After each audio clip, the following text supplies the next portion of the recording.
अभी बात जैसे चल रही थी प्राणायाम की, योग की, साधना की, तो वो अष्टांग योग में भी आते हैं और जैसे यौगिक क्रियाएं होती हैं उसमें रिद्धियाँ सिद्धियाँ सबको प्राप्त हो जाती हैं। कोई सिद्धि प्राप्त करने के लिए ही प्रयास करते हैं, पुरुषार्थ करते हैं और उसी ओर उनकी सारी मनोवृत्तियाँ होती हैं, तो सिद्धि प्राप्त तो हो जाती हैं। लेकिन अगर हम सावधान नहीं हैं और उसके हिसाब से अपना जीवन नहीं बनाते हैं तो सिद्धियां हमें कष्ट भी दे के जाती हैं और उनसे गिरावट भी होती है। अगर आप सिद्धि प्राप्त करोगे, कोई मुझे ये सिद्धि हो जाए, ये मेरे को शक्ति मिल जाए, वो मिल जाए, तो मिल तो जाएगी लेकिन मोक्ष नहीं मिलेगा, फिर मुक्ति नहीं मिलेगी। आप अपने योग जो आपका परमात्मा से लगना है, जन्म मरण के चक्कर से छुटकारा पाना है, फिर वो नहीं हो पाएगा। सिद्धि मिल जाएगी आपको पुरुषार्थ करने से। मैं ये भी चमत्कार कर सकता हूँ, मैं वो भी कर सकता हूँ, हमारे पास ये भी प्रकार की शक्ति है, वो भी है, सब है, लेकिन जन्म मरण का चक्कर है साथ में। और उससे अगर आप स्वार्थ कहीं आता है, अज्ञानता आने लग जाती है, अहंकार आता है, तो अज्ञानता आती है, स्वार्थ होता है, फिर उससे गिरावट भी हो जाती है। कोई जब सहज ब्रह्म ज्ञान में रहता है, उसको सहज जो सिद्धि प्राप्त हो जाती हैं, जिनका वो दिखावा नहीं करता, उनका वो इस्तेमाल नहीं करता, होती हैं उसके पास शक्तियाँ, सिद्धियाँ, मगर वो अपने निजी स्वार्थ के लिए उनका इस्तेमाल नहीं करते। आप शास्त्र पढ़ो, जो सच्चे संत ऋषि मुनि हुए हैं, उनके पास सब शक्तियाँ, रिद्धि सिद्धियाँ भी थी, लेकिन फिर भी वो जंगल में, गुफाओं में या अपनी कुटिया बना के वन में रहते थे और उन सिद्धियों को प्रकट नहीं करते थे। उनका बहुत आवश्यकता पड़ने पर सदुपयोग होता था, दुरुपयोग नहीं करते थे, या भगवान ने उनको कुछ दे भी रखा होता था। जैसे उसकी बात आती है, अभी कामधेनु गाय थी तो फिर वो सब कुछ दे सकती थी, इधर उनके पास जो भी शक्तियाँ होती थी, तो कोई अपने लिए तो वो कंदमूल फल खा रहे हैं। लेकिन जब एक बार ये आए, जब विश्वामित्र पहले तो राजा थे, अपनी बहुत बड़ी सेना के साथ आए, और जब सेना के साथ वो आए तो वहाँ पे वशिष्ठ मुनि के आश्रम में विश्राम किया, तो उन्होंने अपनी उस सिद्धि से उस गाय, वो सब कुछ इच्छित फल देने वाली थी, देवताओं ने उनको दी थी कि ये आप अपने पास रखो इस गाय को, तो वो उन्होंने उस गाय से प्राप्त करके उन सब का रहने का, खाने का और सारा बंदोबस्त कर दिया। राजा और उसकी सेना का, पूरी इतनी हज़ारों सैनिक थे सबका। तो ये विश्वामित्र जो थे बड़े हैरान हो गए कि ये इनके पास कैसी चमत्कारिक, कैसे शक्ति है, क्या है। तो मालूम पड़ा ऐसी देवताओं के द्वारा दी गई वो गाय है, जिससे कि वो सब कुछ दे देती है। अब उन्होंने कहा कि हमें तो यही गाय ही ले लेनी है, यही चाहिए। बहुत लड़ाई झगड़ा जो भी चाहा, लेकिन वो तो देवताओं के द्वारा दी गई थी, तो वो उनको नहीं मिल पाई, क्योंकि उसने भी, गाय ने भी फिर अपने साथ अपने इतने सैनिक उसने प्रकट कर दिए और वो उसको लेके नहीं जा सके, उसको तो उसको बंदी नहीं, मतलब नहीं बना सके। पूरी स्टोरी सब आती है। फिर उसको ये लगा बाद में कि मैं इतना बलशाली होने पर भी नहीं कर सकता और ये सहज इसके पास में है, तो फिर मैं भी क्यों ना ये बनूं, मेरे से अधिक शक्तिशाली ऋषि है तो मुझे भी ऋषि बनना है। तब उसने तपस्याएं की और तपस्या करके तरह तरह की रिद्धि सिद्धियां भी हासिल कर ली। वो अपने लिए पूरा अलग ग्रह क्या क्या सब बना सकता था, लोक सब बना सकता, सब कर सकता। लेकिन अपने जब तक अहंकार को नहीं विलीन कोई करेगा तब तक मुक्त नहीं होगा। तो उसको राज ऋषि ही बोला जाता था, मगर विश्वामित्र को और ये इसको वशिष्ठ को तो ब्रह्म ऋषि बोलते थे। तो ब्रह्म ऋषि कहलाने के लिए फिर उसने अपनी शक्ति का दुरुपयोग किया, जोरी ज़बरदस्ती की, बल का प्रयोग किया, नहीं माना तो उसने उसके पुत्रों की भी हत्या कर दी। तो हत्या करना कितना जघन्य अपराध है। एक तरफ तो तपस्वी बन रहे हो, हज़ारों साल की तपस्याओं का फल भी देने में हिचक नहीं रहे हैं, कहीं कुछ कर रहे हैं। बहुत सारी पूरी जीवनी अगर पढ़ो आप लोग तो आपको पता चलेगा। और दूसरी तरफ उन शक्तियों का दुरुपयोग अपने अहंकार के कारण से, स्वार्थ के कारण से हत्याएं तक करने के लिए मनुष्य तैयार हो जाता है। लेकिन जब उसने अपने अहंकार को गुम किया तब वो ब्रह्म ऋषि कहलाया। तो अहंकार तो बिना ज्ञान के अभिमान न जाता, बिना ब्रह्म ज्ञान के अभिमान नहीं जा सकता है। और ब्रह्म ज्ञान किसी ब्रह्म ज्ञानी संत के द्वारा ही हमको मिल सकता है। तो ये बात थी कि जो वशिष्ठ मुनि थे उन्होंने उस शक्ति का कभी अपने लिए इस्तेमाल नहीं किया, वरना अपना भी सुख लेके बैठ सकते थे। जब वो राजा और उसकी सेना के लिए सब तैयारियां कर सकते हैं, बढ़िया सारे बिस्तर गद्दे खाना पीना सब राजसी सुख सब प्रकट कर सकते हैं, तो अपने लिए भी तो कर सकते थे कि नहीं कर सकते। या अपनी शक्ति को दिखाने के लिए जो भी आता कोई, उसकी मुसीबतें दूर करने के लिए उसको आशीर्वाद देते चले जाते। मगर वो सावधान थे, ब्रह्मज्ञानी थे, ब्रह्म ऋषि थे, तो उन्होंने उसका सदुपयोग ही किया। तो कोई विरला होता है जो अपनी शक्ति का सदुपयोग करता है, बाकी शक्ति पाने पे उसके बाद उसका अधिकतर दुरुपयोग होता हुआ दिखाई देता है। आप समाज में देखो, आजकल सब देखो, जिनके पास जिस प्रकार की शक्ति है, जो बल है, जिसके पास राज बल है कि जन बल है कि धन बल है, जिसके पास जिस प्रकार की भी शक्तियां हैं, तो उन शक्तियों का करता तो दुरुपयोग ही है ना। सदुपयोग कोई कोई करता है, बिरला कोई करता है। गुरु हमको हमारी समस्त शक्तियों का सदुपयोग करना सिखाते हैं और ये भी सावधानी रखते हैं कि तुम ये सब फल ना चाहो। ब्रह्म ज्ञान में आने के बाद आपको तरह तरह के शक्तियाँ और सब उससे सब सिद्धियाँ सब फल मिलेंगे, लेकिन वो ना चाहो। वो अगर आपने चाहा तो फिर आपकी गिरावट, आप अपने श्रेय साधन से गिर जाओ।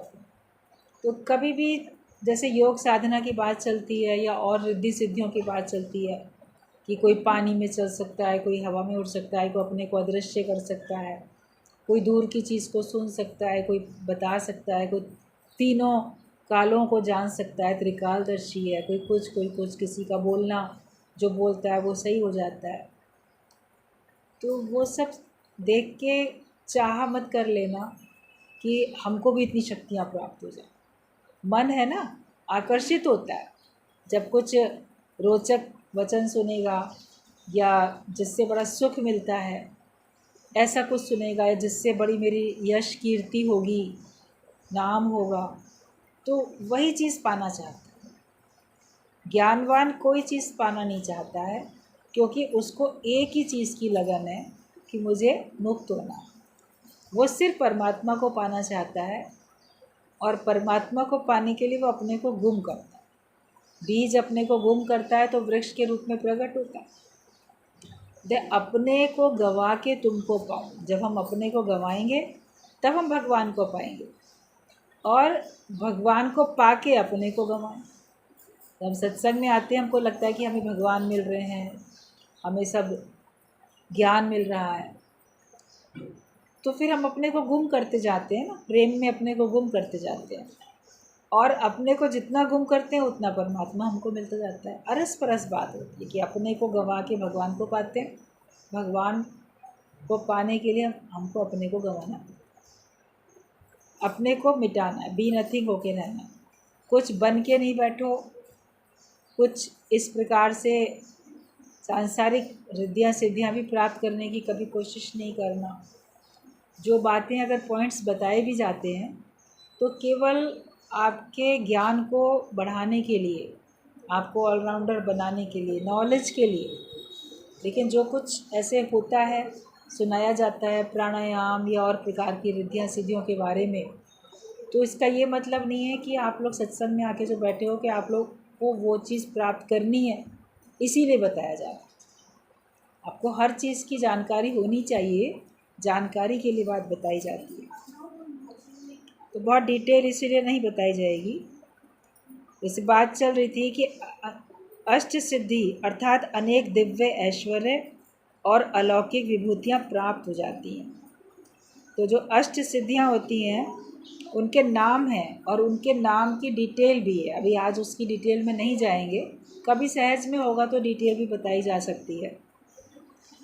तो वो नाम ऐसे हैं, एक एक सिद्धि के नाम हैं, संबोधन करने के लिए कठिन है, याद रहने वाले भी नहीं है, लेकिन फिर भी कानों में एक बार सुना होगा तो आपको अटपटा नहीं लगेगा कि हाँ मैंने ये बात तो सुनी नहीं है।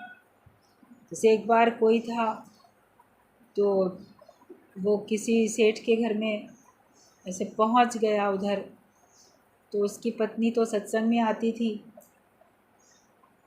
ज्ञान की बातचीत करने के लिए, वो तो ठग था, कहीं का कथाकथित अपने को गुरु बना के बैठा था। तो कहता ठीक है, तुम सत्संग जाते हो, तुम लोग जाती हो तुम, तो तुम्हारे गुरु ने तुमको ज्ञान तो सुनाया, लेकिन क्या आत्म साक्षात्कार कराया है?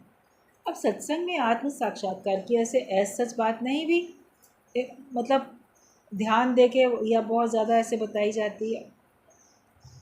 तो वो इस शब्द से चकरा गई, बोली आत्म साक्षात्कार तो नहीं कराया।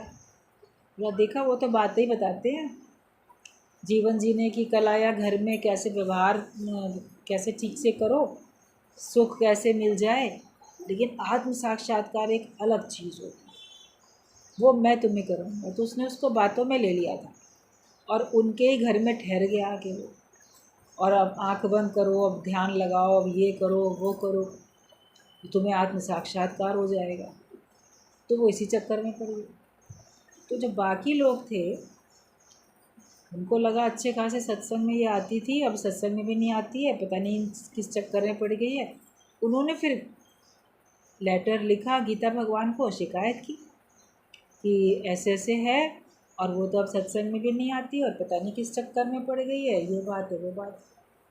अब जब गीता भगवान को पता चला तो गुरु तो अपने भक्तों की संभाल करने के लिए पूरे तरह से तैयार रहते हैं। तो गीता भगवान फटाफट उस शहर पहुंच गए, दिल्ली की बात थी, वो लखनऊ से दिल्ली पहुंच गए गीता भगवान, और उसके घर में ही चले गए सीधे। अब उनका तो गीता भगवान से तो प्यार था ही, वो तो गुरु मानती थी उनको, लेकिन ऐसे अचानक से आ गए हैं कुछ अपने एक आध साथ में लेके सत्संगियों को। तो उनको भी ठहराया, हाँ आइए, मतलब स्वागत तो करेगी ही। गीता भगवान को रूम एक दिया, फिर जब बातचीत की तो पूछा, तो बोली ऐसे ऐसे एक हैं, वो आए हुए हैं, वो ध्यान समाधि वगैरह सब आत्म साक्षात्कार कराने के लिए करा रहे हैं, तो आप उनसे मिलने चलिए उनके कमरे में। उसी घर में उसको दूसरा कोई कमरा दे रखा था, गेस्ट रूम कोई। गीता भगवान ने कहा हम उसके दर्शन करने क्यों जाएं, उसको बोलो वो आए हमारे दर्शन करने के लिए हमारे कमरे में, हम क्यों जाएं उसके कमरे में। तो ये पहुंच गई वहाँ, कहती है मेरे जो गुरु हैं, मेरे भगवान गीता भगवान आए हुए हैं, तो आप चलो उनको देखने, उनसे मिलने के लिए। तो वो समझ गया कि जो इतना बोल्ड हो सकता है, जो इतना सब सुन के भी कह दे कि हम क्यों जाएं दर्शन करने, उसको आना चाहिए हमारे दर्शन के लिए। तो जो उसके अंदर में इतना समझ में आया ना कि जिसने ये बात बोली है वो अपने कितना कॉन्फिडेंट होगा, तो उसको बात समझ में आ गई। बोला नहीं नहीं हम नहीं जाएंगे, हम क्यों जाएंगे, और कुछ कुछ ऐसे बोलने लगा। तब इसको बुरा लगा कि संत होके और ये अहंकार से बोल रहा है, अपने को श्रेष्ठ बना रहा है और उनको कम बोल रहा है, या उनको अहंकारी जो भी कुछ बोलता होगा। फिर इधर इन्होंने तो अपना अपने कमरे में से सत्संग बातचीत जो शुरू की, तो वो टिक नहीं पाया। बोला अब तुमने एक गुरु कर वो रखना चाहिए था, तुमने उसको बुला लिया, अब तो मैं यहाँ नहीं रहूँगा।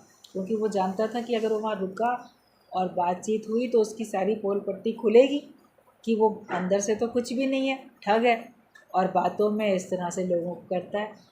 तो वो फिर वहाँ से अपना खुद ही चला गया, अपना बोरिया बिस्तरा जो थोड़ा बहुत सामान उसका था लेके गीता भगवान वहाँ पहुँचे, और उसके बाद वो खुद ही चला गया। और वो बड़बड़ाता हुआ और पता नहीं कितने कितने श्राप देता हुआ क्या क्या करता हुआ चला गया। तब उसको और लगा कि जो संत होते हैं वो कहर नहीं करते, मेहर करते हैं, कहर नहीं करते, ये क्यों ऐसे बोल रहा है। तब उसको थोड़ा समझ में आया, फिर सच्ची बात बताई कि गीता भगवान ने कहा तुम शब्दों में क्यों अटक गए थे। तो कभी सत्संग में आत्म साक्षात्कार तुम्हें करना है या तुम्हारा हो गया या ऐसे हो जाता है, ये शब्द कभी नहीं भी चला होगा। तो शास्त्रों के कठिन कठिन कुछ ऐसे शब्द होते हैं तो हमें सरलता से गुरु बता देता है आम बोलचाल की भाषा में। तब कहा कि देखो साक्षात आत्मा तुम्हें अनुभव हो जाए, प्रत्येक में जो तुम आत्मा करके देखते हो यही आत्म साक्षात्कार है। देह तो बाहर से दिखाई दे रही है, अपने को भी देह मानते हो, उनको दूसरे को भी देह मानते हो, लेकिन देह होते हुए भी तुमको साक्षात लगेगी नहीं ये तो भगवान है, ये तो आत्मा है। यही आत्म साक्षात्कार है और कोई अलग से नहीं होता। आत्मा अपनी इन चमड़े की आंखों से हम देख थोड़ी सकते, उसको कौन देख सकता है। देखो कोई दुनिया से जाता है, आपके सामने उसके प्राण शांत होते कि आत्मा निकलती हुई दिखाई देती है, जीवात्मा दिखाई देती है क्या किसी को? उसको हम अपने इन आँखों से देख ही नहीं सकते। आप अनुभव कर सकते हो शक्ति को, करंट को आप अनुभव कर सकते हो, अपनी आँखों से थोड़ी देख सकते हो। तो जब उन्होंने समझाया तो कहा कि वाकई शास्त्र भी दूसरे के उद्धार के लिए या दूसरे का विश्वास है या कुछ कभी इसीलिए पढ़ने पड़ते हैं, इसीलिए कोई बात बतानी पड़ती है ताकि वो शब्द आपके कानों में कभी गए हुए हों तो आपको लगे कि हाँ हमने इनके बारे में सुना। उनका प्रयोजन नहीं है कुछ भी, लेकिन वो अटपटे शब्द जो हैं वो हमको कभी सहजता से सुनने के लिए मिल जाते हैं सत्संग में भी, तो आप जान जाते हो। बाकी इनको नाम रटने का या समझने का हम लोगों का कोई फील्ड नहीं है वो, इसलिए हमें उनकी डिटेल में जाने की फ़िलहाल कोई ज़रूरत नहीं है। तो जो 8 अष्ट सिद्धियां हैं उनमें होती है अणिमा और लघिमा, व्याप्ति, प्राकाम्य, महिमा, ईशित्व, वशित्व, कामवसायता।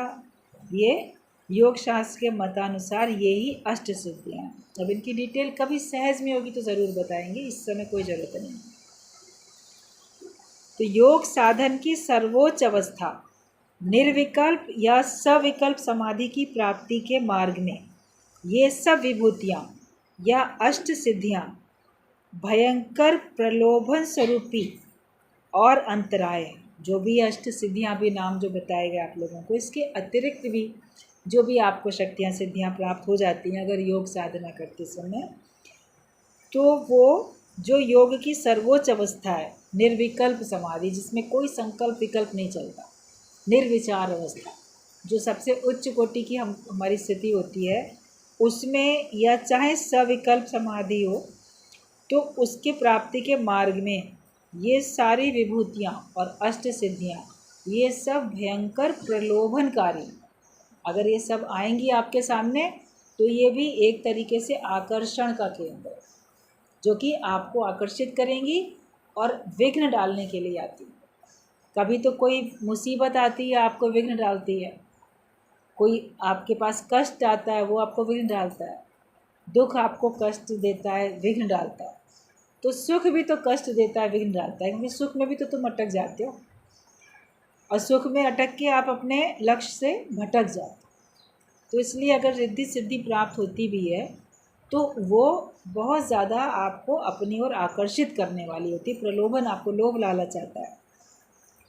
यदि साधक इनके वशीभूत हुआ तो वो नाना कामनाओं में बद्ध होकर केवल योग भ्रष्ट ही हो सो नहीं है। अगर हम इन रिद्धि सिद्धियों के वश में हो गए, इनके प्रलोभन में आ गए कि अरे ये सब प्राप्त होगा तो मैं ये कर पाऊँगा वो कर पाऊँगा, या अब तो मैं ऐसा कर सकता हूँ, अब तो मैं ये भी काम कर सकता हूँ, मैं इतना चमत्कार दिखा सकता हूँ, जैसे हम अगर इसके चक्कर में पड़ गए तो क्या होगा कि हमारे अंदर फिर अनेक प्रकार की कामनाएं आ जाती। ज्ञान तो इच्छा मात्रम अविद्या है, तब आपके पास में ज्ञान आएगा। इच्छा की एक मात्रा भी अज्ञान है। इच्छा को जब आप छोड़ेंगे तभी आप ब्रह्म ज्ञानी बनेंगे, लेकिन ये सब चीज़ें आपको इच्छाओं में डाल देती हैं। रिद्धि सिद्धियाँ आपको कामनाओं में डाल देती हैं। तो इससे आप नाना प्रकार की कामनाओं में बंध जाते हैं, और केवल कामनाओं में बंध होके योग भ्रष्ट हो जाए इतना ही नहीं होता, लेकिन इनके दुरुपयोग से अति नीच प्रवृत्तियों का उदय होता। फिर आप इसका दुरुपयोग भी करने लग जाते, जिससे ज़रा सा भी मनमुटाव हुआ तो हम उसका दुरुपयोग करेंगे। एक बात आती है कि एक तपस्वी था, उसने तपस्या करके बड़ी सिद्धियाँ ऐसे कुछ प्राप्त की। तो वो जंगल में बैठा और वो तपस्या कर रहा था, तो उसको शक्ति मिल गई थी। फिर क्या हुआ कि बैठा था एक बार, तो उसने ऊपर से चिड़िया जैसे उड़ती हुई जा रही थी। तो अब पक्षी तो उड़ते उड़ते ऐसे बीट कर ही देते, तो चिड़िया की बीट उसके ऊपर पड़ी आके, उस तपस्वी के ऊपर। तो उसने ऐसे क्रोध में आसमान में इस चिड़िया को देखा, तो उसके क्रोध से देखने से वो चिड़िया आसमान में थी और वहाँ से वो जल के भस्म के नीचे गिर गई। मतलब इतना उसकी क्रोध की अग्नि इतनी तेज थी, उसको इतनी शक्ति मिल गई थी तपस्या से कि वो ऐसे क्रोध से किसी को देख ले अगर, तो वो जल जाए, जैसे आग, क्रोध की अग्नि उसको पहुँच जाती थी। तो जब उसकी वो गिरी चिड़िया जल के आके, तब उसने देखा तो उसको बड़ी खुशी हुई, आश्चर्य भी और खुशी हुई कि अच्छा मेरे अंदर इतनी शक्ति आ गई है, और देखो मैं जो हूँ इतना शक्तिशाली हो चुका हूँ कि मैं आसमान में उड़ती हुई चिड़िया को भी भस्म कर सकता हूँ। तो उसको अहंकार आया, शक्ति तो उसको मिल गई मगर फिर उसको अहंकार आया। अब उसके बाद सन्यासी तपस्वी था, जो बस्ती की तरफ गाँव अपने वहाँ की तरफ निकल गया। तो वहाँ भिक्षा मांगने के लिए भी किसी घर में जाके भिक्षा भी मांग लेंगे, तो उनका तो धर्म नहीं है मांगने का।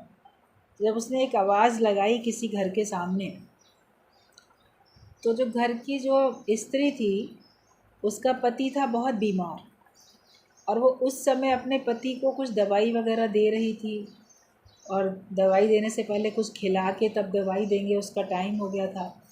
तो वो बीमार पति की सेवा में थी, उसको कुछ खिला रही थी। तो आवाज़ तो उसने सुनी, लेकिन वो उस समय बीच में छोड़ के नहीं जा सकती थी बाहर, जो याचक है उसको देने के लिए।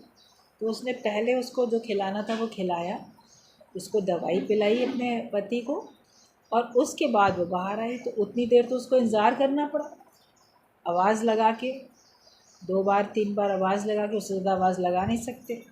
तो इंतज़ार जब करना पड़ा तो देर में आई।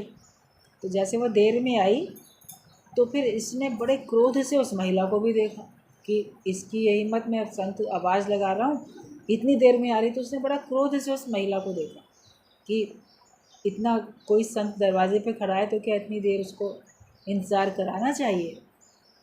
तो जब उसने बड़े क्रोध से देखा तो वो स्त्री कहती है, महाराज अब ये अपने क्रोध की आंखें हटाइए, मैं कोई जंगल की चिड़िया नहीं हूँ जो आपके क्रोध की अग्नि से मैं भस्म हो जाऊँ। उसने ये बात बोली। जब उस महिला ने ये बात बोली तो तपस्वी बड़ा हैरान हुआ, बोला जंगल में मेरे क्रोध की अग्नि से चिड़िया भस्म हुई, कोई देख नहीं रहा था, घर बैठे इसको कैसे पता चला।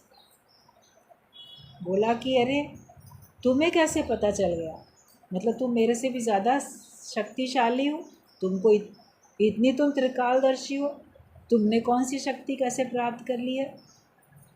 कहती है मेरे पास कोई शक्ति नहीं है, या मुझे कैसे पता चला, ये तो यहाँ से चले जाओ दूर, सदना कसाई हैं, वो ब्रह्मज्ञानी हैं, वो तुमको डिटेल बताएंगे। और मेरा तो पति बीमार है और मैं तो सेवा में लगी हुई थी, और जब मैं अपने कर्तव्य कर्म बिल्कुल भगवत भाव से, सेवा भाव से करती हूँ, भगवान के भाव से करती हूँ, तो उस कर्तव्य जो मेरा कर्म है, वो जो धर्म अनुसार मैं करती हूँ, ये उस धर्म के कारण ही मेरे को ये पता चल गया। जैसे पतिव्रत धर्म या जो भी धर्म अपना है, जो हम धर्म अनुसार जो भी कर्म करते हैं घर में रहते हुए, तो भी हमको सारी शक्ति जैसे मिल जाती है।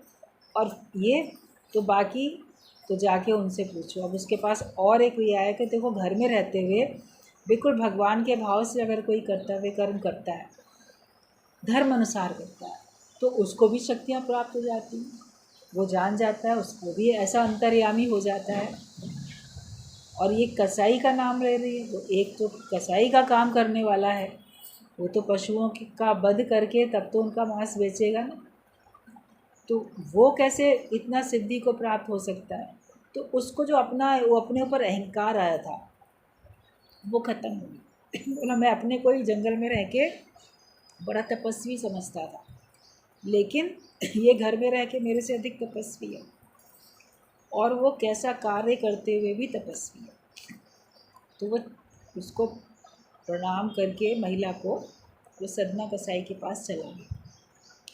तो ये है कि उसने अपनी शक्ति को मिली तो उसका एकदम से दुरुपयोग करना भी तो शुरू किया था ना, लेकिन वो तो सामने कोई मिल गया वो महिला, तो उसको पता चला कि हाँ अकेला मैं ही नहीं हूँ, बहुत लोग हैं। तो होता क्या है कि अक्सर ही जिसको कोई शक्ति प्राप्त होती है तो वो उसका अगर दुरुपयोग करता है तो उसकी गिरावट हो जाती है। तो दुरुपयोग से अति नीच प्रवृत्तियों का उदय होता है और इंद्रिय कार्य ही उनसे चरितार्थ होते हैं। फिर जो कार्य करेंगे देह को सुख दिलाने वाले इंद्रियों से संबंधित करते हैं और स्वयं की स्वार्थ सिद्धि के लिए वो अनेक लोगों का सर्वनाश तक कर देता है। अपने स्वयं के कार्य पूरे करने के लिए ऐसे लोग जो होते तांत्रिक होते हैं, और कई ऐसे आपने देखे होंगे या जाने समझे होंगे, तो अपने स्वार्थ के लिए दूसरों का सर्वनाश कर देते हैं और अधपतित हो जाते हैं। जब दूसरों का सर्वनाश करेंगे खुद की भी तो गिरावट होगी।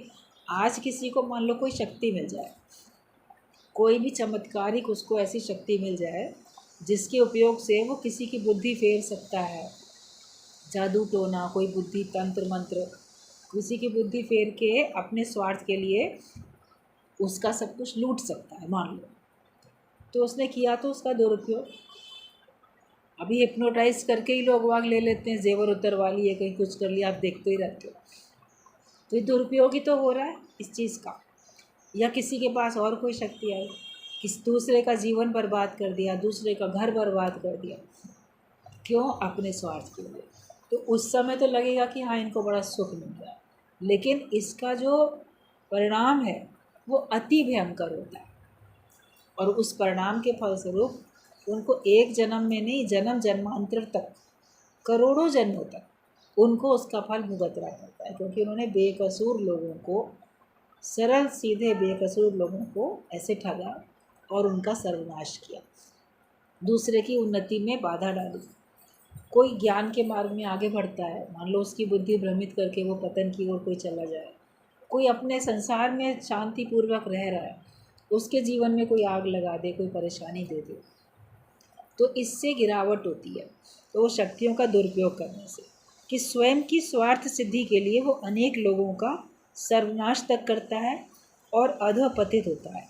परिणामतः उसकी ये सब शक्ति भी लुप्त हो जाती है। जब वो उसका दुरुपयोग करना शुरू कर देता है, फिर कुछ समय तक तो चलती रहती है वो शक्ति, पाप का घड़ा आखिर तो भरेगा, फिर उसकी वो शक्ति भी नष्ट हो जाती है। ये नहीं कि वो आयु पर्यंत उसके पास वो शक्ति रहेगी और कार्य करेगी, लेकिन दुरुपयोग किया तो उसकी शक्ति नष्ट हो जाती है, फिर वो नहीं कर पाता है, और बल्कि अब वो उस पाप के फल भोगने के लिए उसको कई जन्म तक, जन्मों जन्मों तक उसको उसका फल भोगना पड़ता है।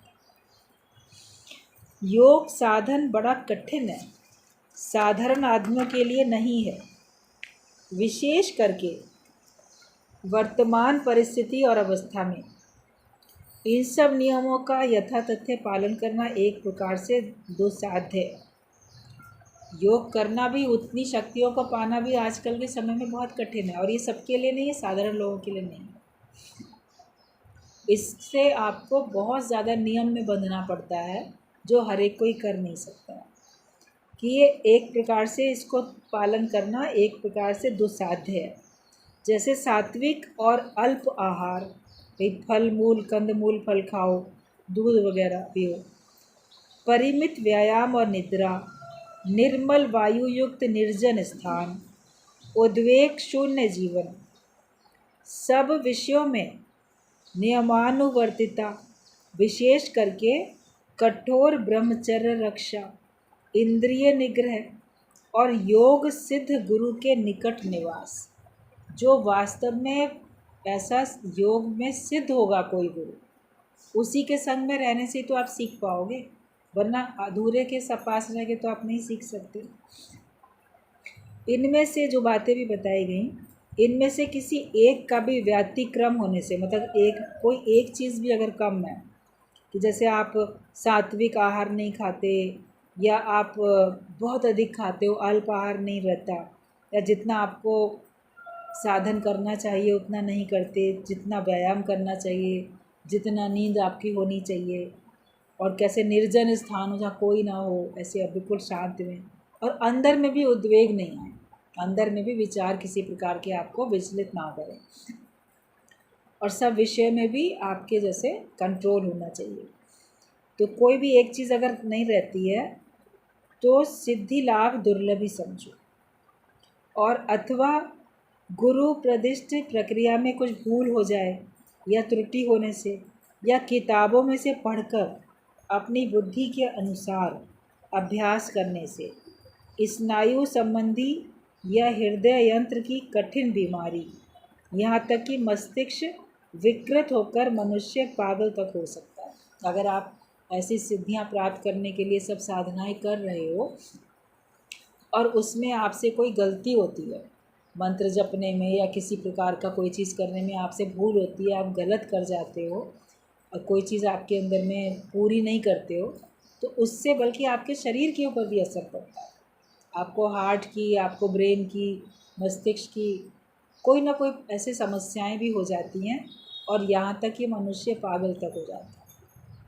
आप कभी महसूस कर सकते हो, देख सकते हो, या कभी आपके भी जीवन में कोई इस प्रकार का उदाहरण कोई व्यक्ति सामने आ सकता है, या किसी के द्वारा आप सुन सकते हो कि बहुत रिद्धि सिद्धि प्राप्त करता था या कोशिश कर रहा था, वो तो जैसे बिल्कुल पागल सा हो गया, उसको कुछ सूझता ही नहीं, पागल सा, क्योंकि उसको प्राप्त भी नहीं हुआ, और अपने मन से किताबों में से पढ़ के लोग करते। अभी आजकल हम सबको मना करते हैं कि व्हाट्सएप पे, यूट्यूब पे, इसमें बहुत सारी चीज़ें आती रहती हैं, इस बीमारी के लिए ये खा लो, उसके लिए वो पी लो, उसके लिए ये कर लो। लोग समझते हैं कि हाँ बिल्कुल सही बात है। अब उसमें तो किसी ने कुछ भी लिख दिया, आप बिना डॉक्टर की सहायता से, बिना डॉक्टर की परमिशन के कुछ भी काम क्यों करते हो? अगर यही सब होने लगे, इसी में से पढ़ पढ़ के लोग अपना इलाज करने लगे, तो हॉस्पिटल डॉक्टर की ज़रूरत ही नहीं है। कई बार आएगा कैंसर तक का इलाज हो सकता है, ये हो सकता है, नारियल पानी गर्म करके पी लो, कोई क्या, ऐसे कोई ऊट पटांग बात है। तो फिर क्या डॉक्टर्स को पता नहीं है, साइंटिस्ट को पता नहीं है क्या कि ऐसा करने से बीमारी दूर हो जाएगी? तो इतने कैंसर के इंस्टीट्यूट, हॉस्पिटल क्यों बने? ऐसा कोई इस प्रकार का था, तो उसमें टीवी में दिखाया जा रहा था कि इस प्रकार के मैसेज आते रहते हैं, और न्यूज़ में बताई गई बात कि ये टोटल गलत है, इसको बल्कि ऐसा करने से आपका नुकसान हो जाएगा। अगर आप उसको गर्म करके पियोगे, नारियल पानी को, या जो भी, हम तो भूल भी जाते हैं, लेकिन थी इसी प्रकार की बातें। तो जो सचमुच के जो वैज्ञानिक थे, डॉक्टर थे, उन्होंने ये बात कही कि ये टोटल गलत है, इससे कोई फ़ायदा नहीं होगा, बल्कि आपका नुकसान होगा। मगर लोग क्या करते हैं, उसमें लिखा है ना, इस बीमारी के लिए ये खा लो, उसके लिए ये पी लो, उसके लिए ये कर लो, तो अपने मन से क्यों करते हो? किताबों में से पढ़ के, या इसमें से मोबाइल में से पढ़ के, पढ़ लिया ठीक है, आपको अपने ऊपर अप्लाई करने की ज़रूरत नहीं है कोई भी चीज़ की उस तरीके से। आप सीधा सीधा जो जेन्युइन स्थान है, हॉस्पिटल है, डॉक्टर है, आप चाहे होम्योपैथिक वाले के पास जाओ, एलोपैथिक वाले के पास जाओ, आयुर्वेदिक वाले के पास जाओ, जैसे भी आपको जाना जाओ, या जो प्रमाणित हो वो चीज़ें आप अपने मन से अपने इलाज नहीं करने चाहिए, क्योंकि सब लोग डॉक्टर नहीं हैं। और फिर अपने मन से आप अपना बीमारी का इलाज करोगे तो बढ़ भी जाती है, या दूसरे की बढ़ जाती है। ऐसे ही ये सिद्धियाँ वगैरह प्राप्त करने के लिए आप किताबें पढ़ के, किसी और को देख के, सुन के आप भी वैसे ही करने लगो, तो आपका नुकसान ही नुकसान उससे होता है। तो इससे कठिन कई बीमारियां हो जाती हैं, और यहाँ तक कि मस्तिष्क विकृत होकर मनुष्य पागल तक हो सकता है। तो इसलिए सावधानी रखनी चाहिए, नकल नहीं करो। नकल में अकल होनी चाहिए, नकल में अकल होती नहीं है किसी की, और वो नकल करना शुरू कर देते। मनुष्य नकलची बंदर है ना, बिल्कुल कहा जाता है। देखा देखी करेगा, वो कर रहा है हम भी कर लें, वो ऐसा करता है मैं भी ऐसा करूँ। तो उसको बताया है किसी ने, वो कर रहा है, उसको फ़ायदा पड़ रहा होगा, ज़रूरी थोड़ी कि तुमको भी फ़ायदा पड़ेगा। जो तुम्हें करना है वो तुम करो। अपनी आयु और अपने शरीर की जो सामर्थ्य है उसको देख के उस हिसाब से आप योगा, एक्सरसाइज, व्यायाम वगैरह करो। आप देखा देखी ऐसा करोगे जो आपको नुकसान दे जाएगा, आपके शरीर को नुकसान दे जाएगा, आपके हाथ पैरों में फ़ायदे की बजाय दर्द शुरू हो जाए, कुछ और काम हो सकता है। तो हमें किताबों में पढ़ के या अधूरे गुरु लोगों के पास जाके हमें ऐसे नहीं करना। अभी जैसे गुरु जी की बात चल रही थी ना, टेप में आप लोग सुन रहे थे कि कोई अगर जो ऐसा अधूरा भी गुरु है तो उसकी भी बात मानने की ज़रूरत नहीं है। ये जो हमको भगवान के रास्ते पे जाने से रोक रहा है, सत्य को धारण करने से रोक रहा है, जैसे उसको शुक्राचार्य रोक रहा था ना राजा बलि को कि नहीं नहीं इसको तुम दान मत दो। तो उसने कहा मेरे सामने अगर, जब हम यज्ञ करने चल रहे हैं, अगर आया है कोई याचक मांगने के लिए, हमने कहा हाँ हम देंगे, हमने कह दिया तो हमें तो देना ही है, तो हमारा धर्म। तो शुक्राचार्य उसको समझा रहा है, अरे तुम नहीं समझते हो, ये साक्षात भगवान है, विष्णु है, ये तो रूप बालक का छोटा रूप बना के आया है, तुमसे पता नहीं क्या मांग लेगा, लूट लेगा, नुकसान कर देगा। तो उसने कहा कि गुरुदेव अगर ये भगवान है तो मेरे लिए और भी अच्छी बात है ना। भगवान अगर मांग रहा है तो मैं क्यों मना कर दूँ, कोई और मांगता तो भी मैं मना नहीं करता, लेकिन अगर आप कहते हैं साक्षात भगवान है तब तो फिर मैं तो भाग्यशाली हूँ कि भगवान मेरे से मांगने आए, और जो मेरे पास होगा वही तो मांगेंगे, और दिया भी तो किसने, भगवान ने तो दिया है ना सबको। तो फिर वो मानता नहीं है राजा, उस गुरु की बात मानता नहीं है, क्योंकि राजा तो अपने धर्म पे चल रहा था, और वो जो शुक्राचार्य गुरु था वो उसको धर्म से रोक रहा था। फिर वो जब संकल्प लेता है, उसमें डालता है पानी, हाथ में लेता है, तो जो उसकी वो जो लोटा था जिसमें टोटी लगी हुई थी, तो उसमें वो ऐसे मच्छर बन के कुछ बैठ जाता है ताकि पानी इसके हाथ में आए ना और ये ना संकल्प कर पाए। तो उसने बल्कि एक तीली लेके, कुछ अटक गया है शायद इसके छेद में, ऐसे उसमें डाली, तो उसकी शुक्राचार्य की एक आँख ही फूट गई, वो तीली लग गई उसके आँख में जाके, वो काना हो गया बल्कि वो। तो वही गुरु जी बोल रहे थे कि ऐसे गुरु को छोड़ दो, और जिसके अंदर में द्वैत है तो उसका भी द्वैत ख़त्म होना चाहिए ना। भाई दो आँख थी तो फिर एक आँख फोड़ दी गई ना उसकी। मतलब एक देखो तुम, दो क्यों देखो, हमारी आँखें दो हैं मगर देखती तो एक समय में एक ही चीज़ है ना। या तो आप किताब पढ़ लोगे या आप पिक्चर देख लोगे, एक टाइम में एक ही काम तो कर पाओगे ना। दोनों आँखों से आप एक समय में एक ही काम तो कर पाते हो, चार तरह के काम अलग अलग थोड़ी कर सकते। तो अगर बोल रहे थे कि अगर कोई अधूरा गुरु है तो आपको उसकी शरण में भी नहीं जाना, उसको भी छोड़ देना है, क्योंकि वो आपको सत्य से विमुख कर रहा है, सत्य के मार्ग पे चलने से रोक रहा है। तो हमको सच के मार्ग पे चलना है, हमको इधर उधर के और लोभ में, प्रलोभन में पड़ना नहीं। ये सब माया ही है, जो भी रिद्धियाँ सिद्धियाँ हैं ये भी सब माया का ही एक रूप है, जो कि हमको लुभाने के लिए और हमको विघ्न डाल के हमको परमात्मा से मिलने से रोकने के लिए हमारे सामने आती है। तो जिसको आप समझते हो माया है उससे तो आप छूट गए, मगर इसको आप माया समझ ही नहीं पाते हो, तो इसमें फिर मन अटकने लग जाता है, हम ये कर लें, हम वो कर लें, हम ये पा लें, वो पा लें। तो इन सब, कोई आपसे कहे भी कि ये सब शक्तियाँ होती हैं, ऐसे ऐसे करो तुमको वो रिद्धि सिद्धि प्राप्त हो जाएगी, बोलो हमें ज़रूरत ही नहीं। वो प्राप्त करके करेंगे क्या, वो प्राप्त करके मांगेंगे क्या। अगर हम संसारिक चीज़ें मांगेंगे तो हमको संसार में दोबारा आना नहीं, संसार में रहना नहीं। और भगवान को पाने के लिए तो भाव होने चाहिए, श्रद्धा होनी चाहिए, ज्ञान होना चाहिए। भगवान को सिद्धियों से थोड़ी पा सकते हैं, भगवान को तो आप अपनी भावना से पा सकते हो। ज्ञान होगा तब तो परमात्मा को पाओगे, और अपने को गुम करोगे तो भगवान को पाओगे। तो रिद्धियाँ सिद्धियाँ आपको सब कुछ दिला सकती है, माया ही तो दिलाएंगी ना, भगवान थोड़ी आपको प्राप्त करा सकते हैं। और हमारी मंजिल तो भगवान है, हमारी मंजिल तो माया है नहीं। इसलिए कोई आपसे कहे भी ये पूजा कर लो, ये तपस्या करो, तुमको ये शक्ति मिल जाएगी, वो मिल जाएगी, तुम सबका भला कर सकोगे, ऐसा होगा वैसा होगा, बोलो हमें कुछ नहीं करना, भला सबका ज्ञान से होगा। जिसके पास ब्रह्म ज्ञान होगा उसी का भला होगा। और वास्तविक भला वही है जिसमें हमको परमात्मा की प्राप्ति हो जाती है। बाकी भला थोड़ी है, बाकी तो उलझन है, जाल है, उसमें जंजाल में फंसना, जन्म मरण के चक्कर के में फंसना। तो समझदार होके रहो। कोई कुछ भी आपको बोले ऐसा वैसा, या मंत्र दे देते हैं, भूख लगा देते हैं, ये करते हैं वो करते हैं, ये सब भ्रम में डालने वाली बातें। वास्तविकता में इसमें कुछ नहीं। ना ऐसे लोगों के प्रति बड़ा आप प्रभावित हो जाओ, बड़ा शक्तिशाली है, बड़ा सिद्ध पुरुष है, ऐसा है वैसा है, मन उनसे बड़ा प्रभावित होता है। तो प्रभावित होने की भी ज़रूरत नहीं है। बोलो हमसे कोई उनका मतलब लेना देना। अपना ज्ञान से, अपने भगवान से वास्ता रखो, और किसी से भी हमको वास्ता नहीं रखना।